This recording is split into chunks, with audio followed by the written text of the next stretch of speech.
Hi friends, எல்லாரும் எப்படி இருக்கீங்க? ஹலோ மிஸ் சேனலுக்கு உங்கள் எல்லாரையும் அன்போடு வரவேற்கிறேன். இன்றைக்கி நம்ம பார்க்க போகிறது சைனீஸ் கொரியன் ட்ராமாவை பற்றி தான்.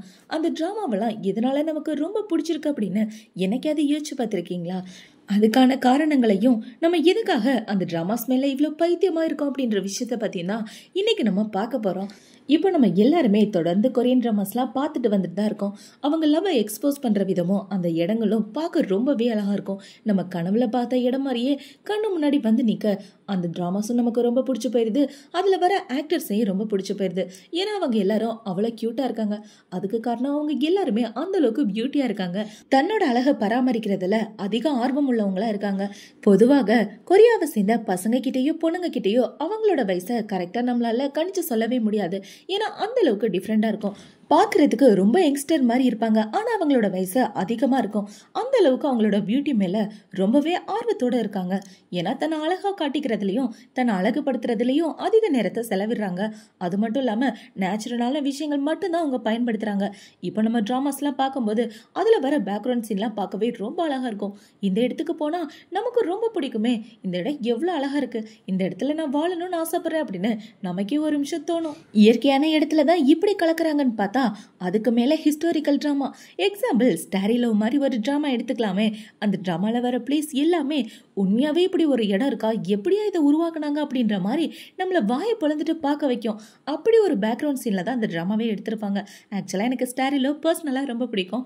அதனால தான் நான் எக்ஸாம்பிளுக்கு ஸ்டாரி லவ் எடுத்துட்டேன். ஸ்டாரி லவ் மட்டும் கிடையாது, நிறைய ட்ராமாஸ் என்னோட லிஸ்ட்ல இருக்கு.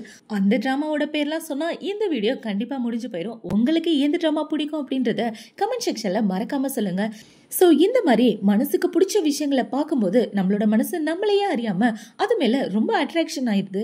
சைனா கொரியால அழகான மக்கள் மட்டும் இல்லைங்க, அழகான இடங்களுக்குமே பஞ்சம் கிடையாது. அந்த அளவுக்கு பியூட்டிஃபுல்லான இடங்கள்லாம் அங்கே இருக்கு. இடத்துல மட்டும் இல்லப்பா, நாங்களாம் ஹாலிவுட் படத்துக்கே டஃப் கொடுப்போம் அப்படின்ற அளவுக்கு கிராஃபிக்ஸ்லையும் பயங்கரமா கலக்கிட்டு வராங்க. எக்ஸாம்பிளுக்கு சொல்ல போனா நம்ம பார்க்குற நிறைய ஹிஸ்டாரிக்கல் ட்ராமால சொர்க்கம் நரகம் அப்படின்னு விதவிதமா வேறு வேறு உலகத்தை காமிச்சிருப்பாங்க. அந்த உலகங்கள்லாம் பார்க்கறதுக்கு ரொம்பவே வித்தியாசமா இருக்கும். அதுல வர பேக்ரவுண்ட் சீன்லாம் பார்க்க இன்னொரு தடவை போய் இந்த ட்ராமாவை பார்த்தா நல்லதா இருக்கும் அப்படின்னு நமக்கே தோணும். இந்த மாதிரி உங்களுக்கு எந்தெந்த ட்ராமா மறுபடியும் பார்க்க வச்சிருக்கு அப்படின்றத சொல்லுங்க. ஸோ கொரியா ட்ராமாவையும் சைனீஸ் ட்ராமாவையும் நம்ம அதிகமாக விரும்பி பார்க்கறதுக்கான காரணம் இதுதான். ஃபர்ஸ்ட் விஷயம், ஹீரோஸ்லாம் பார்க்க ரொம்ப ஹேண்ட்ஸமாக இருப்பாங்க. என்னோட லிஸ்ட்டில் கூட 5-6 ஹீரோஸ் இருக்காங்க. அவங்கள பற்றி இப்போ பேசிக்க வேண்டாம். அதே மாதிரி ஹீரோயின்ஸும் பார்க்க நம்ம மனசுக்கு பிடிச்ச மாதிரியே இருப்பாங்க. ஃபஸ்ட்டு விஷயம் அவங்களோட பியூட்டியாக இருந்தாலும், ரெண்டாவது பேக்ரவுண்ட் சீன்ஸு, அந்த பிளேஸு, இடங்கள், இது எல்லாமே நமக்கு மனசுக்கு பிடிச்ச மாதிரி இருக்குது. இந்த மாதிரியான புது புது விஷயங்கள் நம்மளோட ஜென்ரேஷனுக்கு ஒத்து போகிறதுனால தான் நம்ம அந்த மாதிரியான ட்ராமாவை அதிகமாக விரும்பி பார்த்துட்ருக்கோம். சொல்லப்போனால் இப்போ வர தலைமுறை எல்லாருமே அதிகமாக அந்த மாதிரி ட்ராமாஸ் தான் பார்க்குறாங்க. இந்த வீடியோவை பார்க்குறவங்க சைனீஸ் கொரியன் ட்ராமாஸ் பார்க்குறவங்களா இருந்தால் மறக்காம உங்களுக்கு பிடிச்ச ட்ராமா எது அப்படின்றத கமெண்ட் செக்ஷன்ல சொல்லுங்க. அடுத்து ஒரு சூப்பரான வீடியோவோட உங்களை வந்து பார்க்குறேன். பாய்.